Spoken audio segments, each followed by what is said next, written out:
My task today is to talk about how houses and house design intersect with this notion of energy from a full spectrum point of view. And I'm going to do that by starting out with a kind of curious proposition. I'm going to argue that the most perfect metaphor for the way in which the majority of you, the public, the majority of the housing industry, thinks about sustainable green design is this. I mean, look at it. How could it not be? It's all gleamy, it's shiny, it's new. It even has the same proportions as an infill.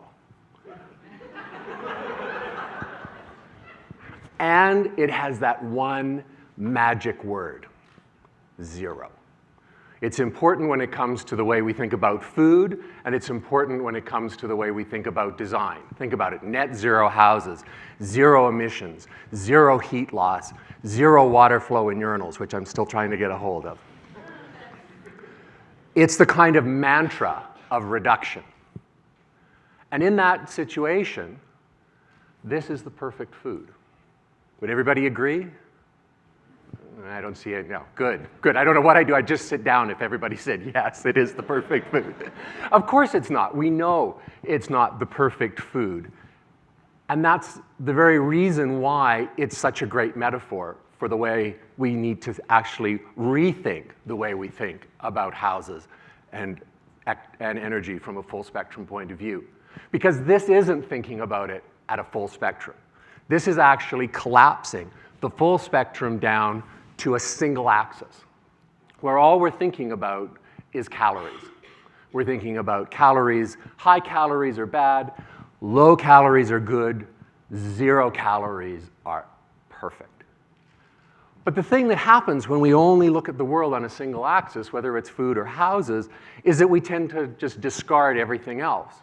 And so we have to think about then, what's the value of what's left when we tend to think about the world just at this level?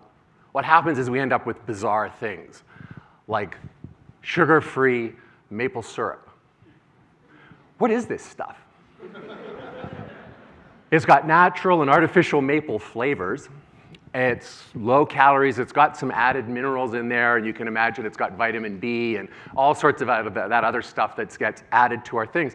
And the question is, what's the real value of this stuff? Go home tonight, look in your refrigerator, and think about what have you got in your larder, in your pantry. I am sure that a very high percentage of it is this kind of processed food, something that's been made in a factory where it takes real things, extracts everything out of them, and then puts something else back in a chemically altered way. What's the value of that? Of course, in order to make us think that it's actually valuable, there's marketing steps in, and it tells us it's lean cuisine or it's whatever it is, and there's fancy, sexy marketing, packaging that tells us that this is something that's really going to be good for us and good to eat. But we know when we open it up, it's actually pretty gross. It doesn't matter whether it's 0 calories. What does it actually give to us in the way in which we should be thinking about food? Same thing with our houses.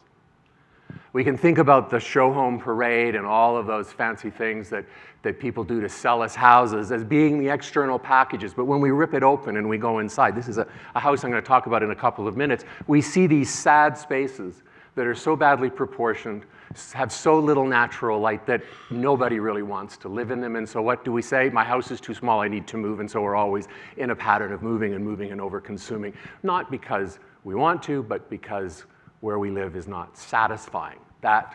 It's not by accident that we talk about empty calories.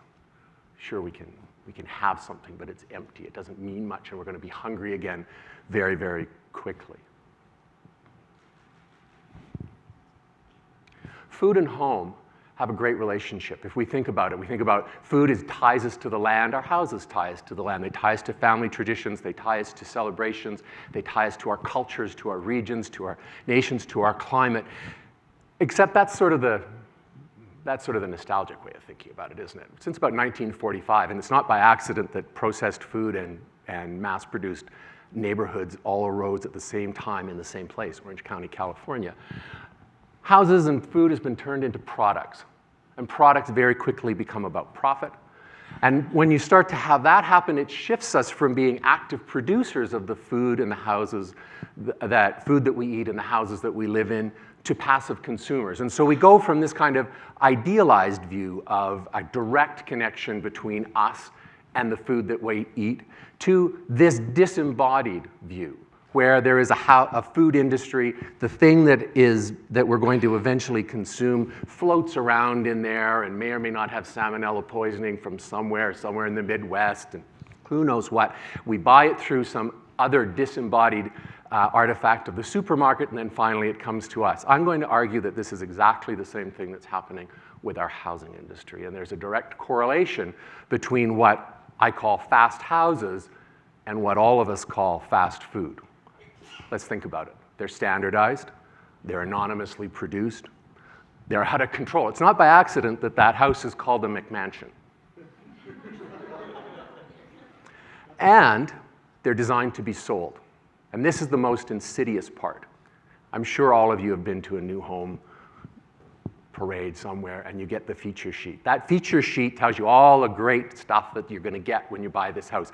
Very much like that package of oatmeal. And it's really interesting. Quaker and all of those manufacturers of cereals have managed to take one of nature's great foods and completely mess with it without really doing anything. Right? They've taken the sugar out, they've added fiber, they've done all kinds of things, and yet there is no real value, and I'm going to argue it's the same thing with those fast houses, and although you probably can't read it, over in that available upgrade package, there's the eco package, which is going to get us down to zero, or promising to give us zero, reduce all of our emissions. And we really need to think about that before we proceed. Here's a test case. This is a fast house. It's located down in the deep south in a new neighborhood. We visited this house about 9 months ago, and it has an eco package. They bought that. They upgraded their exterior insulation, their envelope, and they bought a PV panel and solar hot water and did all of this stuff. So it's kind of that Coke Zero kind of thing. It's not net zero by any means, but they're trying. Now let's actually have a look. Let's open up the package and see what's actually there. The first thing that I want to point out to you is the north arrow. South is from the bottom. That's where the sun shines. And what is the sun shining on? The garage. Great. That's lovely. The only main floor window opening is the front door, which is solid.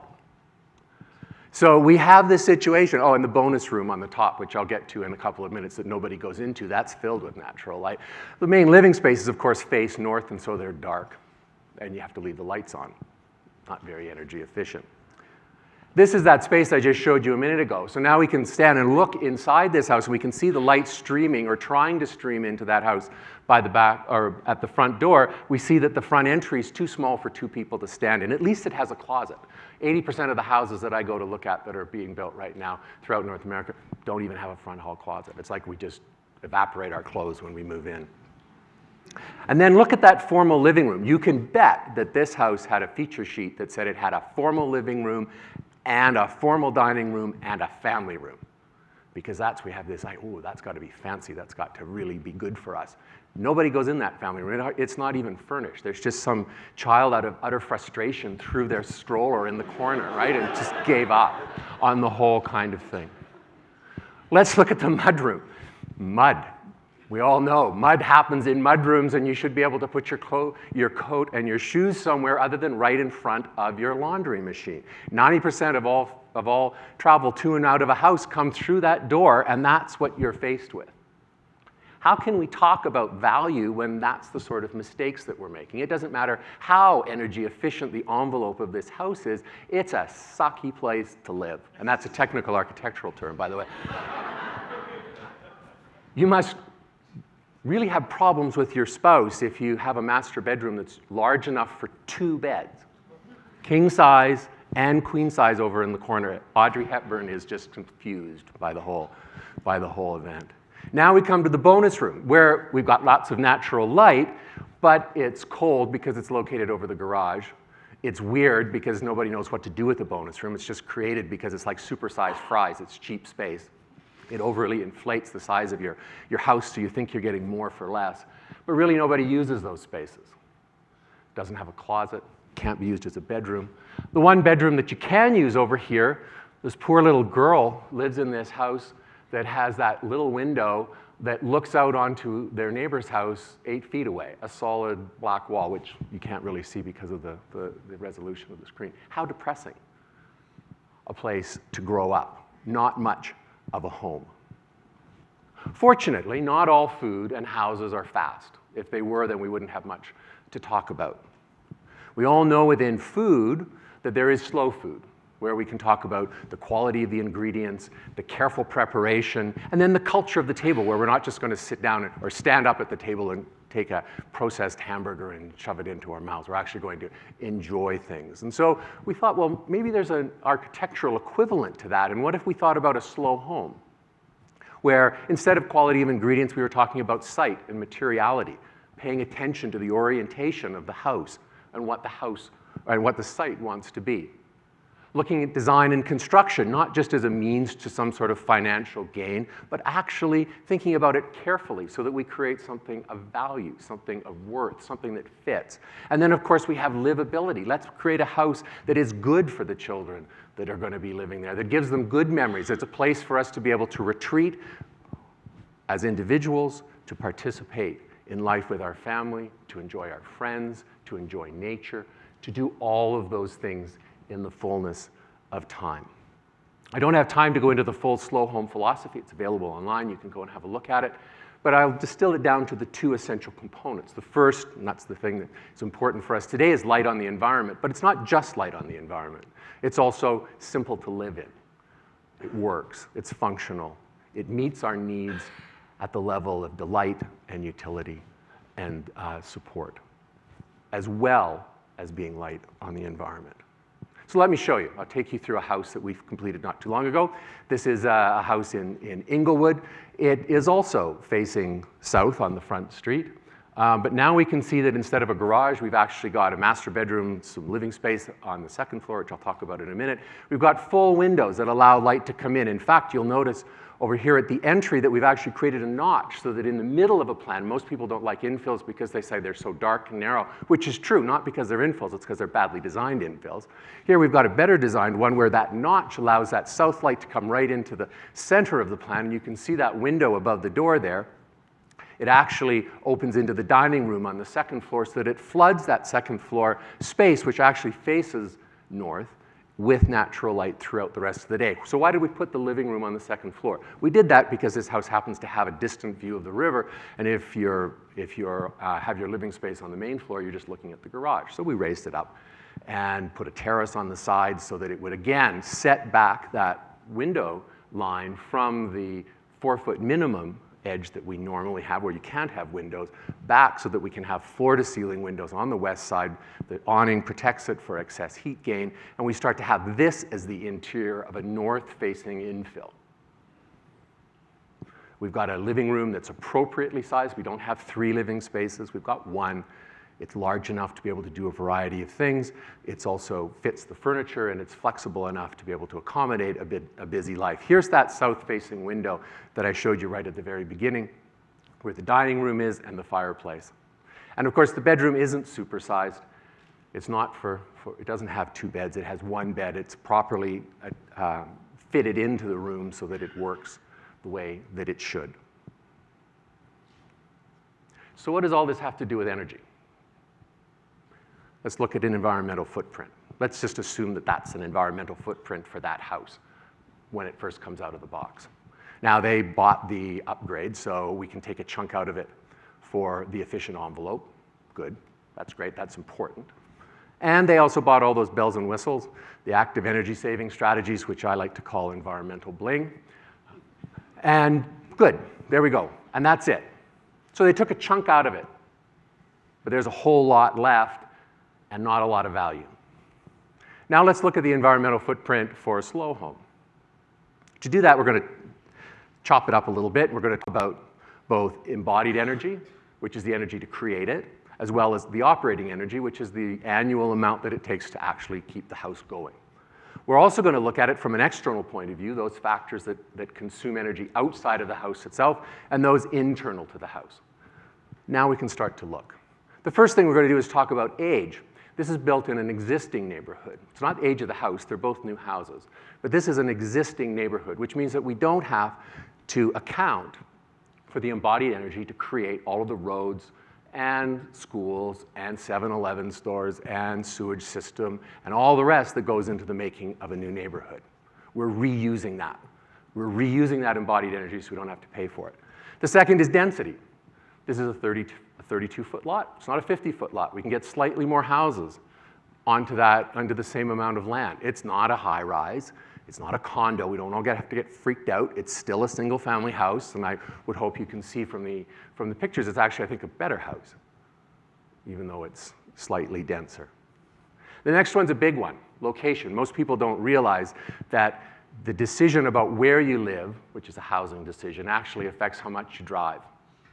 If you live in the deep south and you're going to take a commute on for 45 minutes every day, your house has a huge environmental footprint. Here, you are able to walk to amenities. You know, in a new neighborhood, you have to drive to the 7-Eleven. And you can take a bike to work, so we're able to lose that. The next step is size. That first house was 2,800 square feet. This is 2,200 square feet. We're able to reuse materials. We're low VOC paint, FSC materials. We're able to again, reduce our footprint. Passive strategies. Let the light in, have it naturally heat and cool itself, and now we come to those same two things that we had in the first house, an efficient envelope and the bling of the active strategies. When we compare that, we can see that on one side we've got a large environmental footprint, the other side we've got a smaller environmental footprint, but the point today is actually that in the left example, the fast house example, the energy cost is greater than the long-term value. It doesn't matter. Even if that footprint was 0, it still doesn't have long-term value. In the other one, the energy cost is less than the long-term value. And that's what's important. We have to remember full spectrum energy, that it's not just the striving to get to 0, it's making sure that when we get to 0, that we actually have something worthwhile. Everything costs energy to make. Whenever you do anything, it's going to take some energy. We want to make sure that it's worth it. So it's about an energy investment, not an energy waste. And I want to conclude with this story. Here we've got a great tree. This tree is something that's lasted a long time. It's something that we would all value. It's something that the birds live in, and it transpires and creates oxygen. It does all sorts of great things. If somebody cut that tree down and created matches, I don't think there'd be anybody in this room that wouldn't be really upset.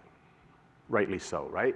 We've taken something of value and we've created something that's pretty worthless. If, on the other hand, just if, we transformed that into a series of rocking chairs, and that rocking chair was lovingly made, and it went into a family where it was used for generations, and there were generations of children were raised on it, and then they got old, and they rocked in the chairs when they were old, and people passed it from family to family to family, and they took care of it. And when that chair finally disintegrated from all of that use, we would mourn that loss in the same way that we would mourn the loss of the tree when it was turned into matchsticks. I'm going to argue that at least at some level, that rocking chair is perhaps a fair trade for the tree.